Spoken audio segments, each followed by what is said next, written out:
Alors qu'on attend avec impatience la nomination de notre futur coach, la rupture est totale entre Villas-Boas et Sergio Conceição, la priorité de la direction. On va revenir là-dessus dans cet épisode, on parlera aussi de Simon Banza et de Lilian Brassier qui seraient ciblés pour le prochain mercato, on évoquera l'avenir de Balerdi, de Jonathan Klaus et des joueurs qui reviennent de près comme Lirola ou Amavi, on donnera quelques précisions sur le projet de club satellite, et on parlera également de la piste Anthony Martial qui est revenu. Petite question avant de commencer, est-ce que vous pensez que Simon Banza serait une bonne recrue pour l'OM? Pour rappel, il sort de la meilleure saison de sa carrière avec 23 buts et 5 passes D à Braga. On parle quand même d'un transfert qui pourrait coûter plus de 20 millions d'euros. Est-ce que ça vous paraît cohérent ou à l'inverse, est-ce que vous trouvez ça bien trop cher? J'attends vos avis en commentaire et de mon côté, je vais détailler mon propos dans la vidéo. On commence sans plus attendre avec un focus sur l'avenir de plusieurs joueurs. D'abord la confirmation pour Pape Gueye qui a déjà signé son contrat de 4 ans avec Villarreal et qui serait attendu en Espagne le 1er juillet. Une issue qui semblait déjà actée depuis plusieurs semaines, la direction avait tenté de le prolonger au mois de janvier mais Pape Gueye n'avait répondu à aucune des deux offres. En fin de saison, il avait laissé planer le doute en zone mixte en expliquant qu'il n'était pas contre l'idée de prolonger, mais qu'il voulait être considéré comme un joueur important. Seulement les rumeurs expliquaient déjà qu'il négociait avec Villarreal, donc le timing interroge un peu puisque tout semblait déjà acté.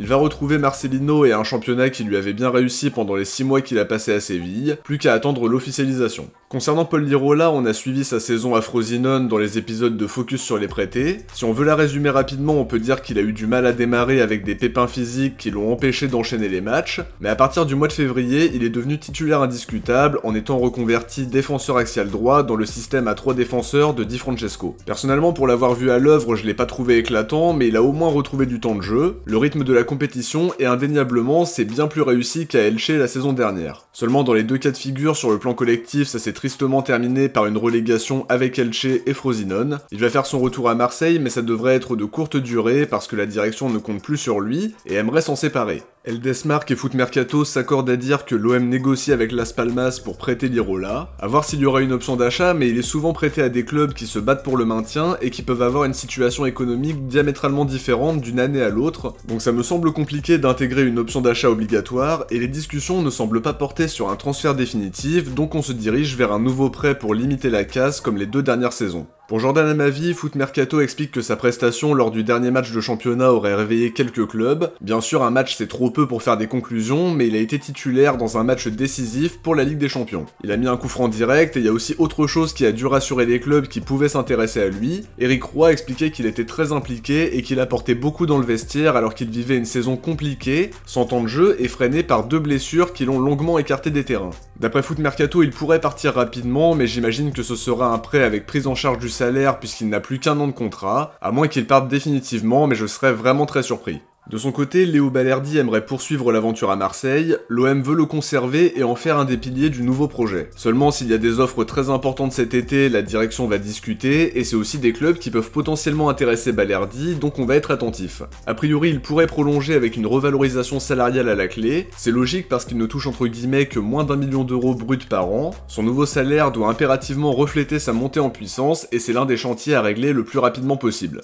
Jonathan Klaus avait lui expliqué dans un entretien pour le JDD qu'il y avait de fortes chances qu'il reste à Marseille puisqu'il a encore 1 an de contrat. Son avenir serait presque acté à moins d'un été mouvementé et ça pourrait être le cas parce qu'il va jouer l'Euro avec l'équipe de France. S'il joue et qu'il est performant, ça peut changer son été. L'équipe affirme qu'il n'y aurait aucune discussion pour la prolongation de Jonathan Klaus. Longoria avait pourtant publiquement exprimé son souhait de le prolonger et 6 mois plus tard, on est au point mort avec un joueur qui n'a plus qu'1 an de contrat alors qu'il a une certaine cote sur le marché et qu'il est international français dans une équipe vainqueur et finaliste des 2 dernières Coupes du Monde. Personnellement, je trouve que ce serait dommage de le voir partir libre, mais au vu des tensions qu'il y a eu au mois de janvier, j'ai l'impression qu'on se dirige vers cette issue-là, à moins d'une offre qui régale tout le monde cet été, mais Klaus pourrait prendre une belle prime à la signature à l'été 2025. L'équipe explique que l'OM pourrait accepter de le garder une dernière saison et donc de le voir partir libre, seulement il reste ouvert à la négociation si une offre satisfaisante se présente, donc à voir quelle tournure va prendre le dossier. Côté arrivée potentielle, on a le droit à une énième rumeur sur Anthony Martial, il a annoncé son départ de Manchester United et comme chaque été, son nom est associé à l'OM. Sky Sports affirme que la direction a déjà approché Martial cet hiver et qu'il ferait toujours partie des prétendants, tout comme Lyon et Beşiktaş.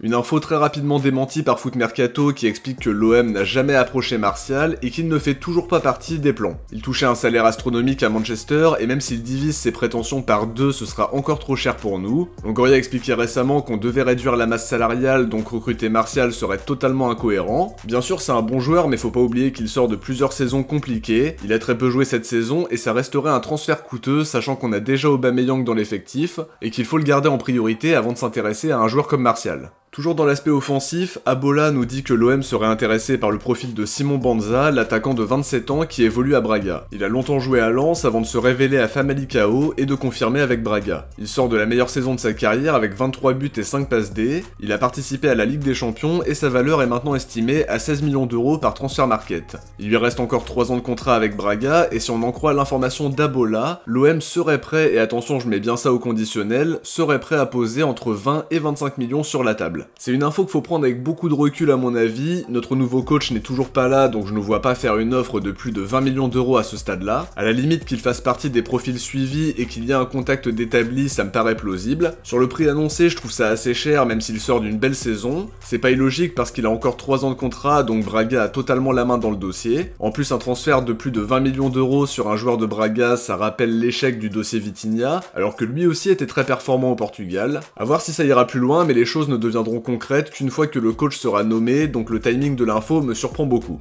Calcio Mercato parle de leur côté d'un intérêt de l'OM pour Lilian Brassier, le défenseur central de 24 ans a été indispensable dans le 11 d'Éric Roy et a joué un rôle important dans la qualification en Ligue des Champions. Cet été il n'aura plus qu'un an de contrat avec le Stade Brestois et forcément il y aura des discussions, est-ce qu'il va prolonger, est-ce qu'il sera vendu pour éviter un départ libre? Ça fait pas mal de questions à régler mais d'après Calcio Mercato, Brest aimerait récupérer 10 à 12 millions d'euros pour le laisser partir. Maintenant on peut toujours appliquer la même réflexion que pour la piste Banza, il faut déjà que le nouveau coach cible les profils dont il a besoin. À l'heure actuelle on est toujours en attente donc je pense que pour le moment il n'y a que des discussions informelles mais rien de bien plus concret. À l'heure actuelle on a Balerdi, Bemba, Meite et Gigot, à voir s'il y aura un départ dans ce secteur là cet été ou si la direction fera confiance aux 4 défenseurs que je viens de citer pour la saison prochaine, mais faudra aussi régler l'avenir de Chancel Bemba qui n'aura plus qu'un an de contrat. Dans ce cas de figure faudra le prolonger ou alors le vendre si ça n'aboutit pas. En plus pour finir sur la piste Brassier, il aura certainement envie de jouer la Ligue des Champions avec Brest après avoir largement contribué à la qualif.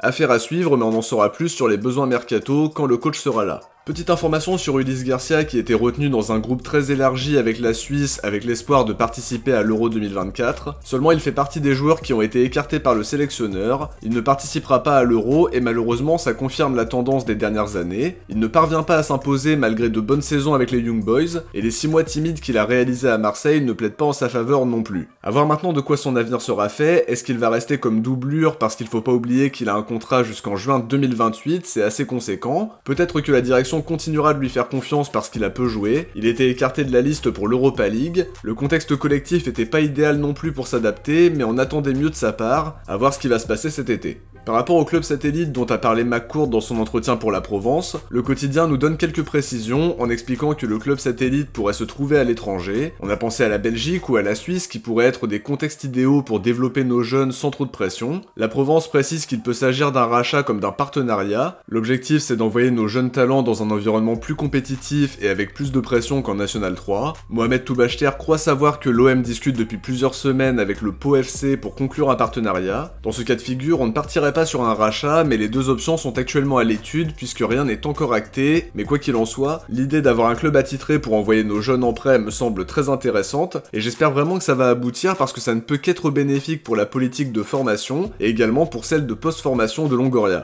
On a pas mal de joueurs qui mériteraient d'être prêtés la saison prochaine, on pense à Simon, Nadir, Soglo, Muguet, Yakin Saïdem Madi éventuellement, Caprice, Daou ou Niakosi. Pour un partenariat, on a aussi pensé à Martigues qui monte en Ligue 2, mais on imagine que la direction aimerait que les jeunes changent un peu d'environnement plutôt que d'être à une quarantaine de kilomètres de Marseille. À voir ce que ça va donner, mais pour le moment tout ça n'est qu'à l'état de projet avec des discussions en cours. Autre information intéressante que StatOM Passion met en évidence, le contrat entre l'OM et Puma fait partie du top 15 des contrats les plus lucratifs avec un équipementier, un contrat de 25 millions d'euros par saison qui place le club 14e du top 15, devant l'Atlético Madrid qui touche 15 millions par saison avec Nike. Je vous mettrai le lien de l'article en commentaire épinglé pour ceux qui veulent plus de précision, et je vous invite aussi à consulter le site statomp.fr parce que le travail réalisé est vraiment colossal pour regrouper toutes les statistiques, et ça mérite vraiment d'y jeter un coup d'œil. On termine cette cet épisode par un point sur le dossier du coach. Comme on l'a souvent dit sur les dernières semaines, la direction voulait annoncer le prochain coach avant la fin du mois de mai, mais l'équipe explique que le timing ne dépend pas des efforts de Longoria, étant donné que Conceição doit déjà se libérer de son contrat avec Porto avant d'envisager la suite. La Provence nous dit que la direction travaille sur plusieurs coachs en cas d'échec du dossier Conceição, j'ai envie de dire encore heureux. A priori, il privilégie un coach étranger, mais ça rend les critères encore plus stricts parce qu'il faut que ce coach étranger parle français et qu'il ait déjà une bonne connaissance de la Ligue 1, ou alors la faculté de s'adapter rapidement. Pour récapituler les dernières infos qu'on a vu passer sur le dossier Conceição, l'équipe expliquait que l'offre marseillaise était très importante mais que les incertitudes étaient surtout d'ordre sportif.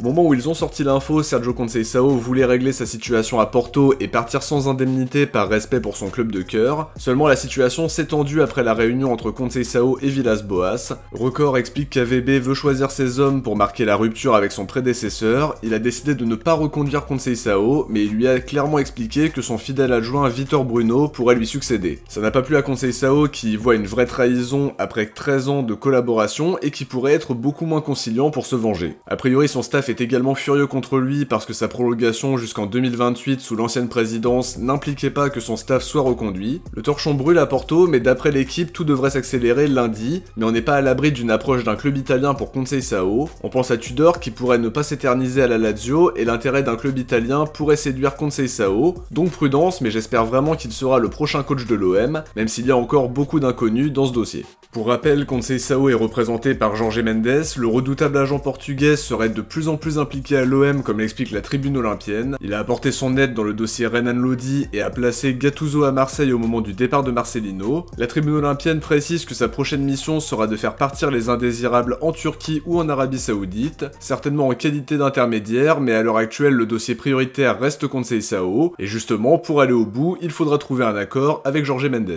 De mon côté, j'arrive à la fin de cet épisode, j'espère que ça vous a plu. Si c'est le cas, n'oubliez pas de laisser un like avant de partir pour le référencement. Je vous invite à vous abonner en activant les notifs pour ne rien louper de l'actualité olympienne tout au long de l'été et au-delà. Si vous avez regardé la vidéo jusqu'au bout, écrivez close dans les commentaires. De mon côté, je vous dis à très vite pour une prochaine vidéo en espérant du mouvement dans le dossier du coach. Il y aura aussi un épisode de Que sont-ils devenus qui sortira certainement en début de semaine. D'ici là, n'hésitez pas à rattraper les derniers épisodes si vous ne les avez pas encore regardés. Ciao, portez-vous bien et surtout allez l'OM.